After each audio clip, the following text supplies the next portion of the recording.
CGPSC knowledge hub यानी कि clear CGPSC के इस चैनल पे आप लोग का बहुत बहुत स्वागत है।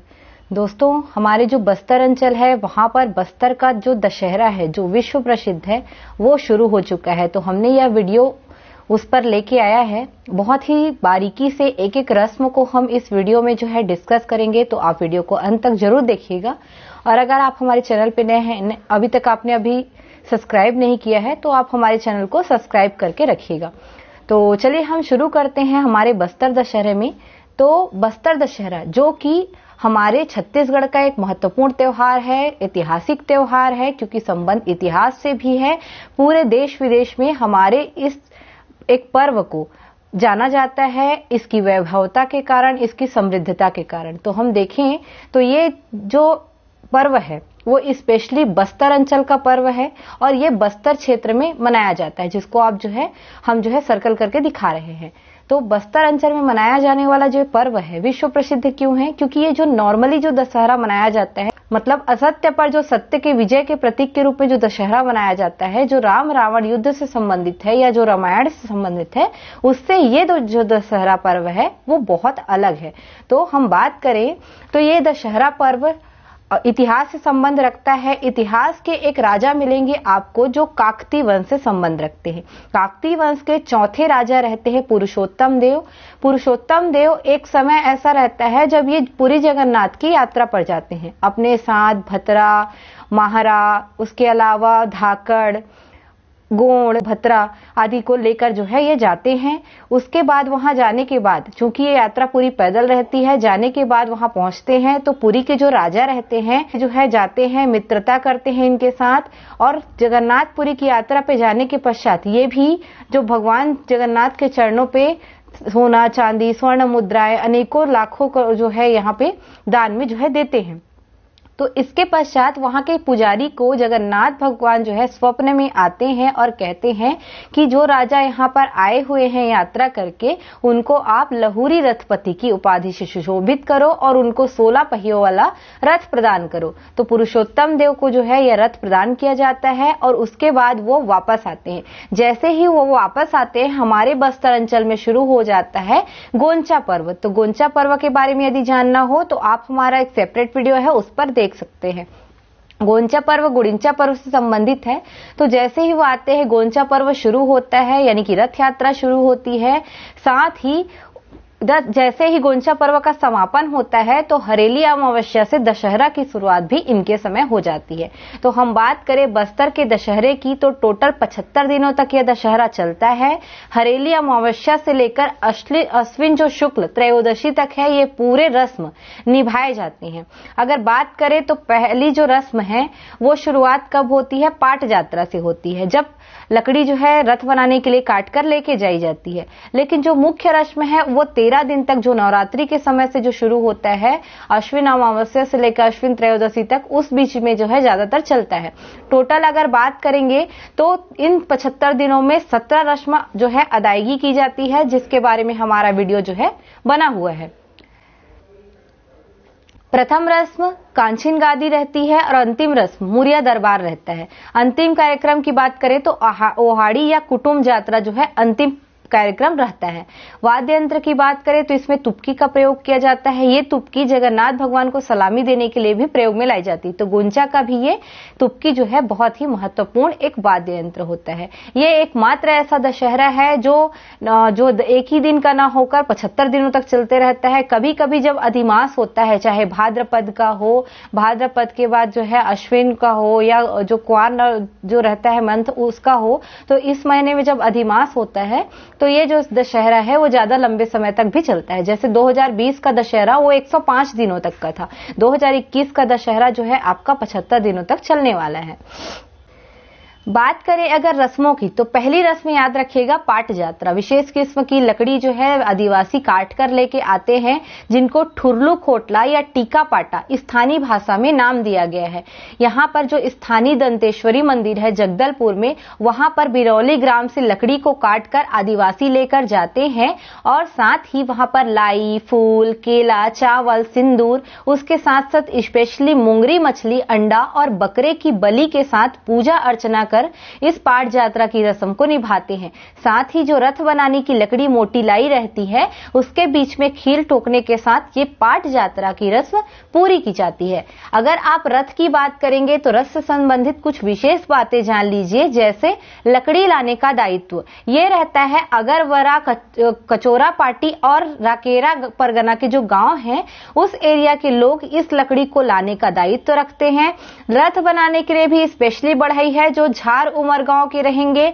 रथ बनाने वाले जो लोहार हैं वो बेड़ा उमर गांव के रहेंगे। उसके अलावा रथ खींचने के लिए भी स्पेशल रस्सी वृक्ष जो है प्रयोग में लाई जाती है जो कि सियाड़ी वृक्ष से बनती है, और इसके लिए भी लोग जो है डिसाइड है आदिवासी तो करंजी, सोनाबाल, केशपाल ग्राम के निवासी जो है जो रस्सी खींचने की रस्म है वो पूरी करते हैं। ये पूरा दशहरा 75 दिनों तक चलता है और इसके सारे रस्मों को अलग अलग आदिवासी समुदाय है उसमें बांटा गया है। तो ध्यान रखेंगे, बस्तर का दशहरा में रावण नहीं मरेगा, बल्कि यहाँ पर अनेक प्रकार के देवी देवताओं को आमंत्रित कर उनको विराज कर पूजा अर्चना 75 दिनों तक चलेगी। दोस्तों, जो दूसरी हमारी रस्म मिलेगी, दूसरी रस्म रहती है डेरी गड़ाई की। जैसे ही पाट यात्रा की रस्म पूरी की जाती है, दूसरी रस्म आती है डेरी गड़ाई की। पाट यात्रा में जो लकड़ी लाई रहती है उसी को भादो शुक्ल पक्ष द्वादश या 13 के दिन ये रस्म को पूर्ण करते हैं। डेरी गड़ाई मतलब उस लकड़ी को गाड़ कर ये जो कार्य है वो पूरा किया जाता है। साल या तिनसा वृक्ष की ये लकड़ी रहती है जो 2 शाखा युक्त रहती है। इस स्तंभनुमा लकड़ी को जो लगभग 10 फुट ऊंची रहती है, 15 से 20 जो फीट है उसके गैप में जो है रखा जाता है, दोनों साइड उसको गाड़ा जाता है और पुजारी यहाँ पर अंडा या मोंगरी मछली को डालता है। उसके अलावा हल्दी, कुमकुम, चंदन का लेप लगाता है और सफेद कपड़े से उस जो लकड़ी है उसको बांधकर पूजा पाठ को संपन्न करता है। इसमें जो है इस गड्ढे पर जो रस्म किया जाता है वही है डेरी गड़ाई। गड़ाने की रस्म है चूंकि तो इसको डेरी गड़ाई नाम दिया गया है। इसके बाद रस्म आगे बढ़ती है और हम देखते हैं कि जब नवरात्रि जो है शुरू होने वाला रहता है उससे पहले ही जो अमावस्या रहती है, अश्विन का जो अमावस्या है उसके दिन एक स्पेशल रस्म पूरी की जाती है जिसको कहा जाता है कांचीन गादी। कांचीन गादी का अर्थ है कांटों की गद्दी।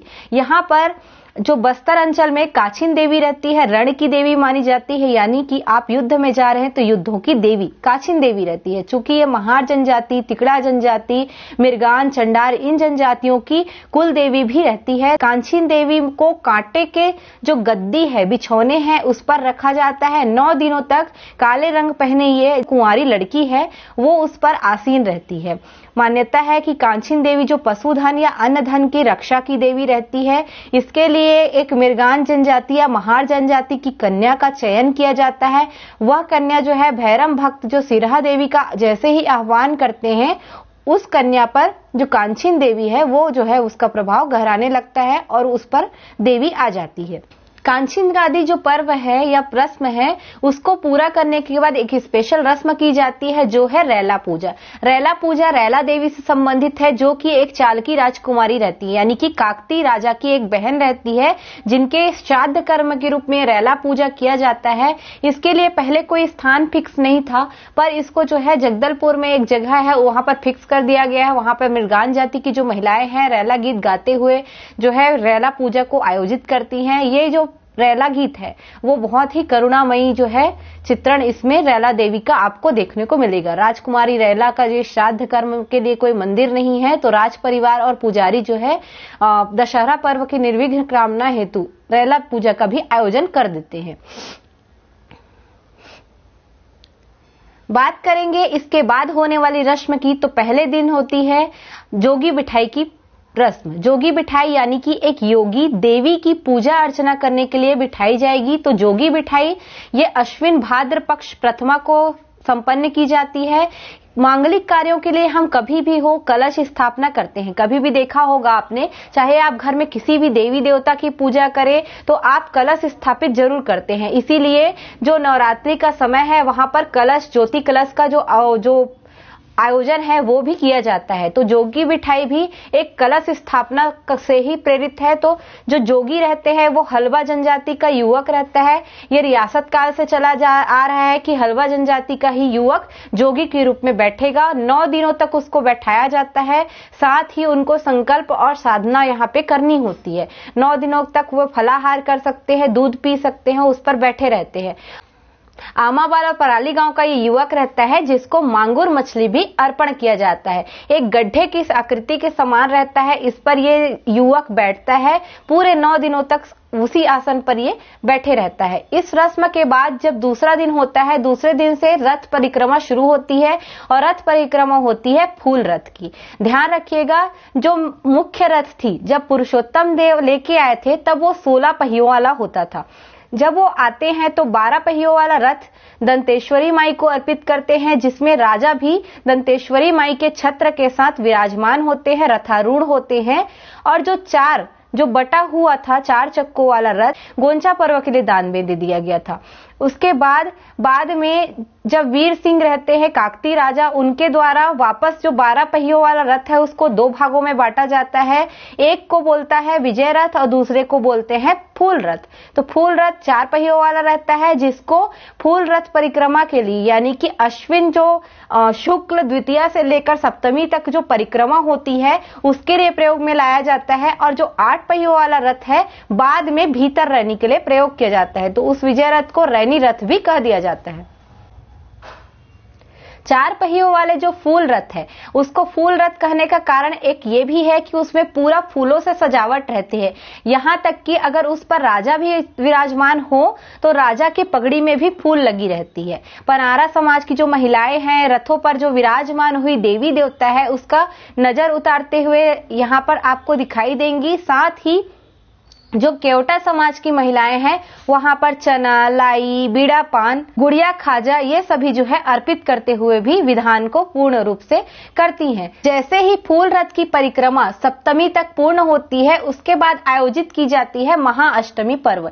इस दिन जो है हम नवरात्रि में महागौरी की पूजा करते हैं। तो नवरात्रि की अष्टमी तिथि है उसी दिन महागौरी की पूजा अर्चना के साथ ही जो शहर की दंतेश्वरी मंदिर, कंकालीन मंदिर, हिंगलाजिन मंदिर, शीतला माता, गायत्री माता का मंदिर, सभी मंदिरों पे जो है बलि या पूजा अर्चना का जो कार्यक्रम है वो चलते रहता है और भक्तों की भीड़ भी यहाँ पर जमी रहती है। सार्वजनिक स्थल पर दुर्गा मंडप में भी ये पूजा अर्चना महाअष्टमी विधान पूर्ण की जाती है। महाअष्टमी विधान जैसे ही पूर्ण होती है दशहरा पर्व का एक और रस्म होता है जो है निशा यात्रा। अष्टमी के दिन ये यात्रा की जाती है। आधी रात्रि को की जाने वाली ये रस्म है जिस पर राजघराने के जो प्रतिनिधि है वो भी भाग लेते हैं।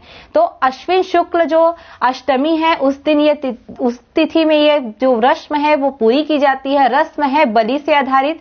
आधी रात को निशा जो यात्रा रस्म है उसमें बकरे के अलावा कुम्हड़ा और मछली की भी बलि दी जाती है। ये परंपरा प्राचीन काल से यानी कि रियासत काल से ही चली आ रही है।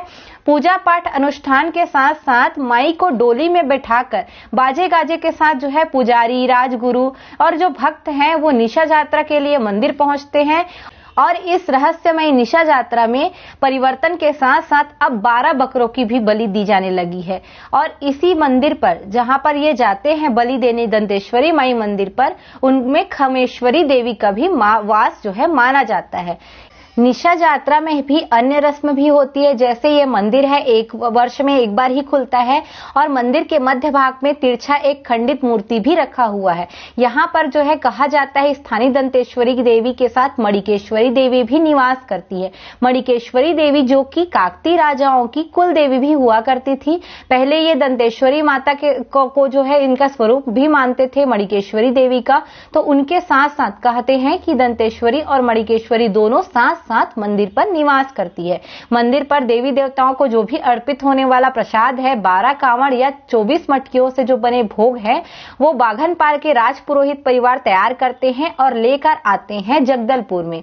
यहाँ पर दंतेश्वरी मंदिर से लेकर जो यात्रा स्थल तक यानी कि बलि देने का जो स्थान है वहां तक पूरा इस जो प्रसाद है उसको कांवड़ से पहुंचाया जाता है। कुछ मंदिर जो रहते हैं वहां पर निशा यात्रा में बकरे की बलि ना देकर प्रतीकात्मक स्वरूप कुम्हड़ा देने की बलि प्रथा भी प्रचलित है। इसके साथ साथ जो आसपास के शहर के जितने भी देवी मंदिर है वहां पर भी बलि प्रथा जो है निशा यात्रा के दिन देखी जाती है। जैसे निशा यात्रा की जो रस्म है वो पूर्ण की जाती है, तो हमारे नवरात्र में और दशहरा पर्व दोनों जगह पर एक रस्म की जाती है जो कि कुंवारी पूजन की है। तो आप सभी जानते हैं कि जो 2 साल से लेकर 10 साल की जो कन्याएं रहती है उनका यहाँ पे पूजा पाठ किया जाता है। जो कुंवारी पूजन की विधि है उसमें कुंवारी लड़कियों का प्रयोग इसलिए किया जाता है क्योंकि कहा जाता है इस पर देवी का वास होता है और जो कुंवारी कन्या है उनका माता स्वरूपा मानकर पूजा अर्चना कर उनको भोजन कराया जाता है। जैसे ही कुंवारी पूजन विधान जो है 9वीं के दिन संपन्न होता है, आगे ये दशहरा पर्व जो है बढ़ता है। दोस्तों, ये हमारे द्वारा जो ऑफर्ड कोर्स है, यदि आपको इनमें से कोई भी कोर्स लेना है तो आप हमसे संपर्क कर सकते हैं। हमारा जो है स्कॉलरशिप टेस्ट भी होने वाला है जिस पर आप जो है अगर देते हैं तो जो टॉप 10 है उनको 20% ऑफ मिलेगा। जो भी निशक्त जन है उनको हम अपने जितने भी कोर्सेज चलते हैं उसमें 20% जो है इसमें छूट देंगे, और जो टॉप 11 से 20 तक के बीच में जो आएंगे उनको 10% इसमें छूट भी मिलेगी। तो स्कॉलरशिप जो टेस्ट है उसकी जानकारी आपको जो है बहुत जल्दी दे दी जाएगी, तो आप इसमें शामिल भी हो सकते हैं। उसके अलावा हमारा जो है छत्तीसगढ़ स्पेशल भी क्लास चलता है, तो आप उसमें भी उसको भी जो है ले सकते हैं। आगे हम बात करें बस्तर दशहरे की, तो हम चलते हैं नेक्स्ट रस्म की तरफ जो है जोगी उठाई। जो जोगी 9 दिन तक बैठे हैं तो 9वें दिन के बाद इनको उठाया भी जाता है। अब ये उठते हैं अपने योग साधना से। उठने के बाद ये मौली माता के पास जाते हैं, उनके द्वारा जो प्रदान किए गए खंडा या जो तलवार है जिनको इनको पकड़ाकर बिठाया जाता है उसकी पूजा अर्चना कर मौली माता को वापस करते हैं। ये अपना उपवास तोड़ते हैं।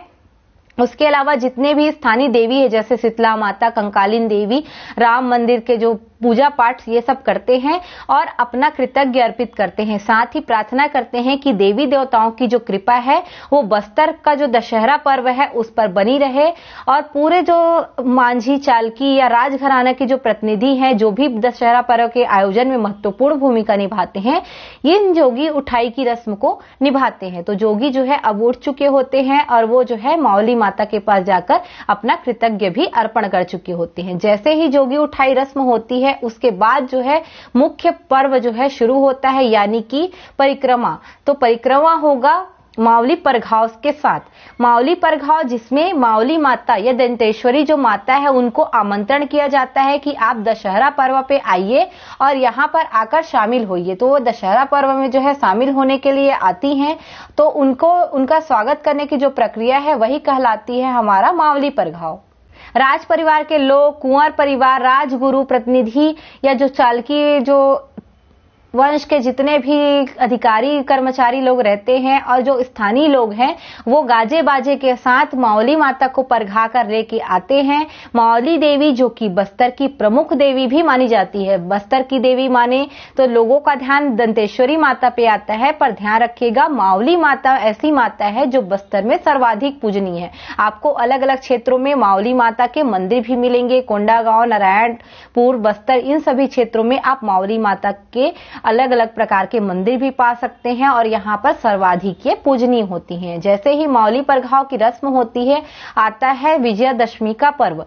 इस दिन होता है भीतर रैनी रस्म की शुरुआत। भीतर रैनी रस्म में अस्त्र शस्त्र की पूजा के साथ विधान संपन्न किया जाता है, और जो विजय रथ 8 पहियों वाला है उस पर देवी छत्र के साथ साथ जो पुजारी हैं वो भी मौली माता के जो मंदिर है उनके दर्शन के लिए, उनका प्रदक्षिणा करते हुए परिक्रमा करने के लिए आरूढ़ होते हैं। यहाँ पर फूल रथ जो 4 पहियों वाला है उसके स्थान पर 8 पहियों वाला रथ जो है परिक्रमा के लिए प्रयोग किया जाता है। तो इसको भीतर रैनी रथ भी कह दिया जाता है, जो 8 पहियों का रथ होता है। इसको खींचने के लिए भी स्पेशली कोटेदार और किलेपाल परगना वाले आदिवासी आते हैं, उनका यह अधिकार होता है। रथ जो है कुम्हड़ा कोट ये लेकर आते हैं। नागरिकों को यहाँ पर रुमाल और बीरा पान देकर भी सम्मानित किया जाता है। तो भीतर रहने की यह रस्म इस प्रकार पूजा की जाती है।